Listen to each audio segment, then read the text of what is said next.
Let's bring in strategist, chairman, and CEO Jason Trennert. I've known you a very long time. So Kamala Harris, I'm going to change that.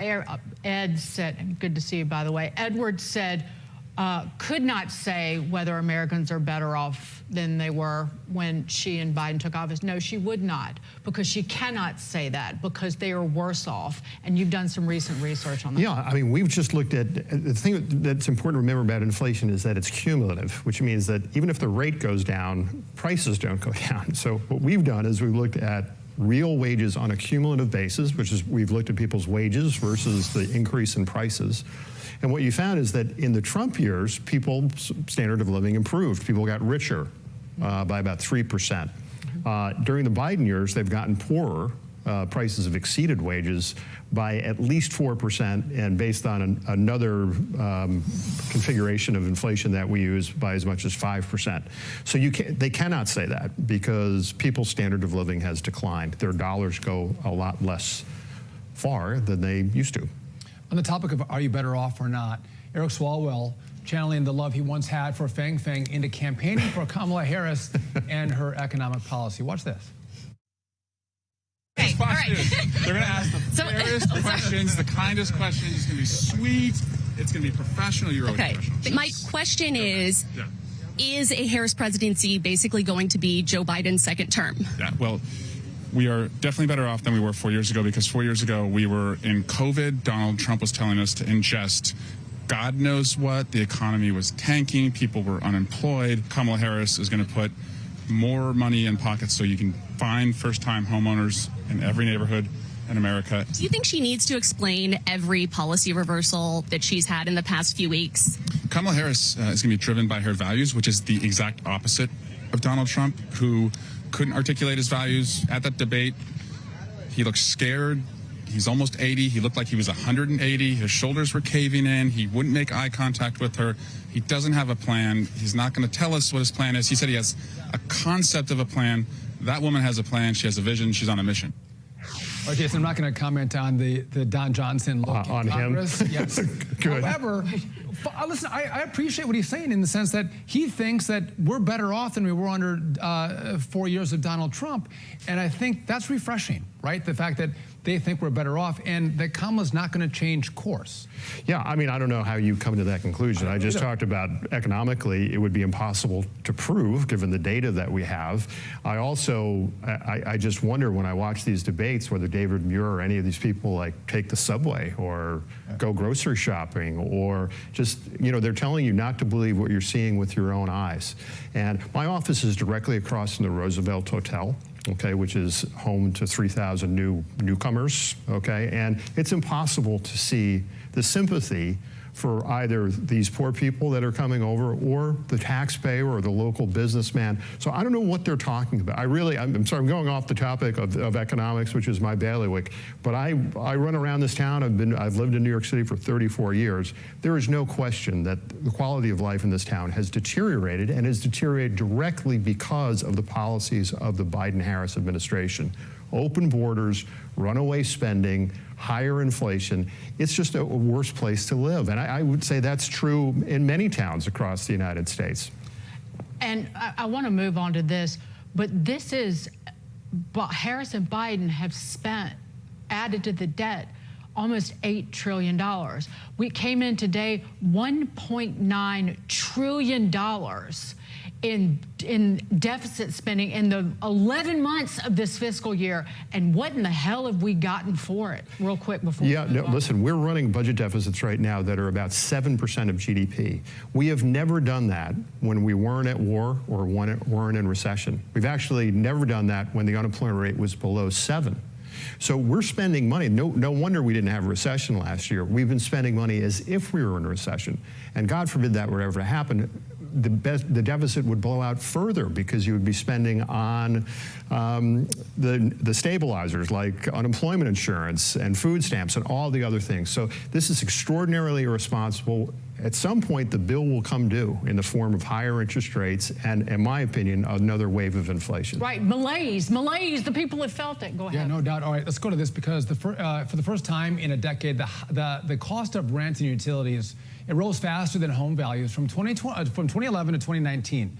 Real rent rose less than 3% every year. Contrast that with 2020 to 2023, which is the Biden-Kamala years, rent rising 3.8%. And nearly half of America's 42.5 million renters spent more than 30% of their income on housing, and to the Census Bureau, that makes them cost burdened. And that burden's falling on minorities the hardest. 56% of black households that rent were cost burdened, along with 53% of Hispanic households were also cost burdened. And so, Jason, I think this goes to the point, why are Democrats losing black and Hispanic voters? Well, right here, over 30% of their incomes are just going to rent and utilities. They can't afford this economy. Oh, I agree. And I think, again, you have to bring in unrestricted immigration and open borders, right? You've let in another 20 million people. So you've increased the demand for housing by 20 million people. It's not surprising that the price of housing is going up, right? So it's not only necessarily people that are buying homes yet. That will happen eventually, where they'll start to, unless President Trump is elected. But it's not surprising. It's hurting the communities that the Democrats supposedly are supposed to champion. These policies are directly hurting them. The spending, going back to what Dagan was saying before, you combine open borders along with runaway deficit spending. Deficit is always a tax, most on the poor. Wealthy people can hedge it. You can buy financial assets. You can investment banks will sell you all sorts of things to hedge your inflation exposure. The average person gets it right between the eyes in terms of inflation, and they feel it most especially. And I think it's being reflected in the polls that we're seeing, which is to say that I think Trump is going to win this thing going away, and Biden, I think Kamala has to be up 3 or 4 points in the national polls to win, and we are not seeing that right now. And just really quickly before you go, it's something I talk about all the time, and it's what you can't see when the government borrows so much money and runs such giant deficits, particularly in peacetime. You are borrowing something and taking something away for the moronic pursuits of those in government, and you are depriving the private sector from money to be spent on smart endeavors and innovation. Yep. And ultimately, that is the downward spiral of a nation. Amen. Right now, we're even so it's crowding, a term from the 70s, crowding out, which is to say the government has such a big position at the trough that it crowds out other people that want to borrow. Right now, we're spending more on our interest expense than we are on defense. We're going to be spending more on interest expense than we are on Medicare next year. So it's also going to crowd out, even if you're a big government spender, it's going to crowd out other government spending. To say nothing of the private sector, which has to compete and borrow at decent rates to make it worth their while. And in my opinion, higher long-term interest rates are very likely if we don't change our ways on spending.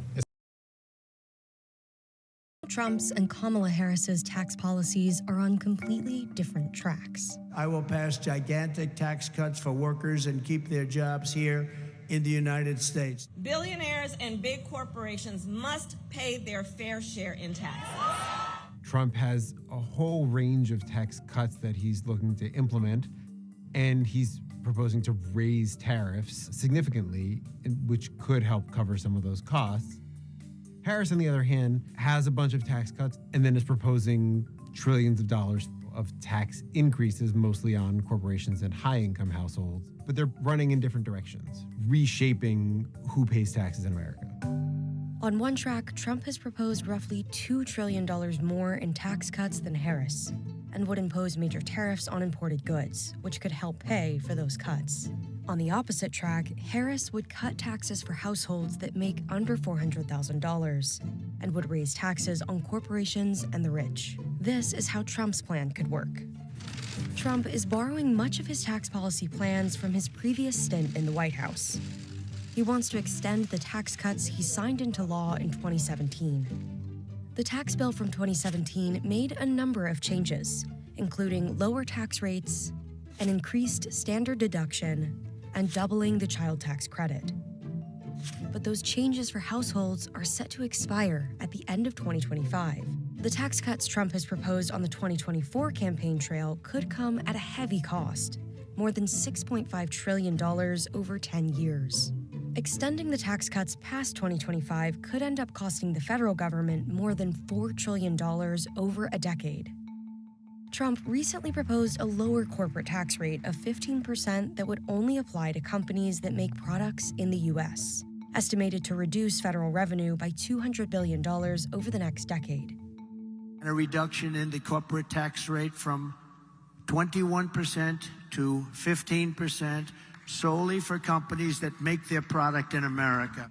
Trump has suggested eliminating the income tax on Social Security benefits. In 2022, almost half of Social Security recipients paid those taxes. There will be no tax on Social Security. We're going to stop it. No tax on Social Security. Ending income taxes on Social Security benefits could cost the federal government as much as $1.8 trillion in revenue over a decade.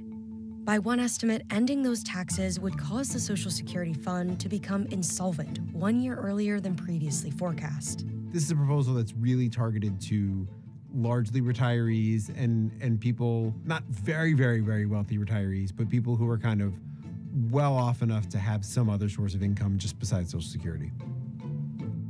Harris is running in a different direction, cutting taxes on middle-income families, lower-income families, and raising taxes pretty sharply on high-income households and on corporations. Kamala Harris has largely adopted President Joe Biden's plan, which has fewer cuts compared to Trump's, costing about $4 trillion over 10 years. The biggest chunk, extending tax cuts for households making under $400,000 a year at an estimated cost of about $2.8 trillion.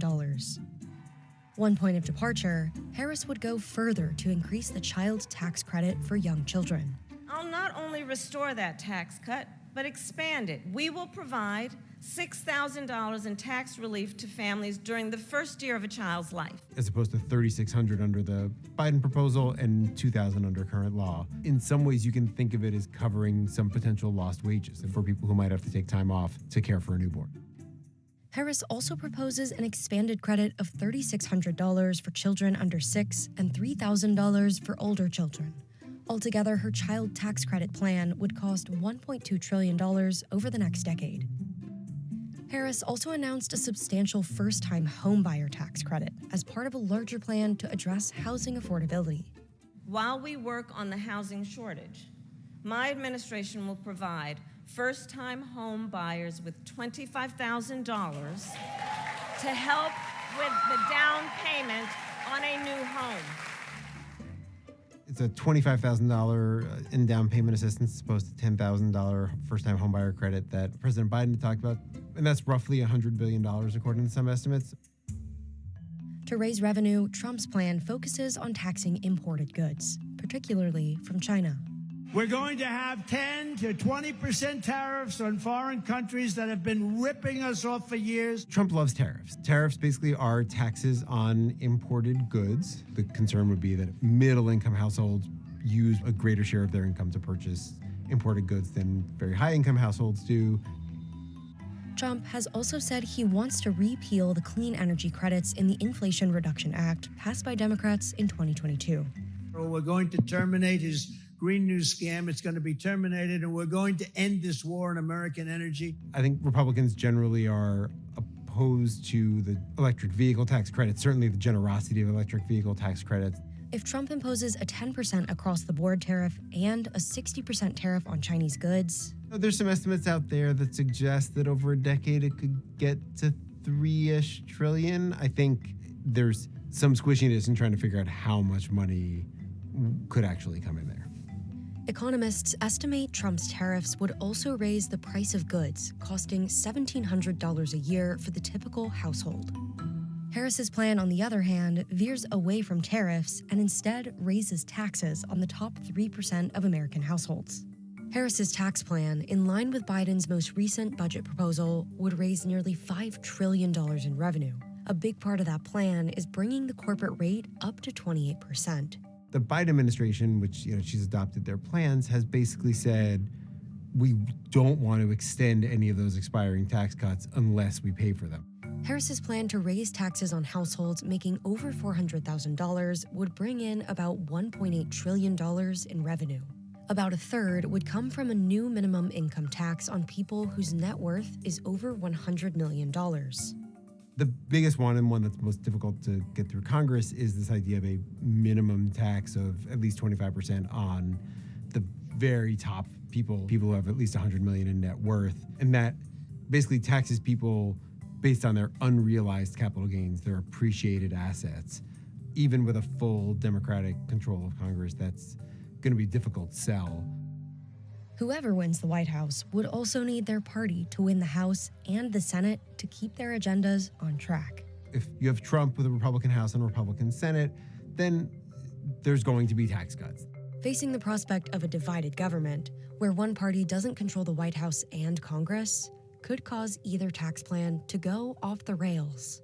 If everything expires at the end of 2025, there would be pretty sizable tax increases. For most households, about 60% of Americans would see tax increases. It's something that people will be talking about a lot if we even get close to December 31st, 2025 without a deal.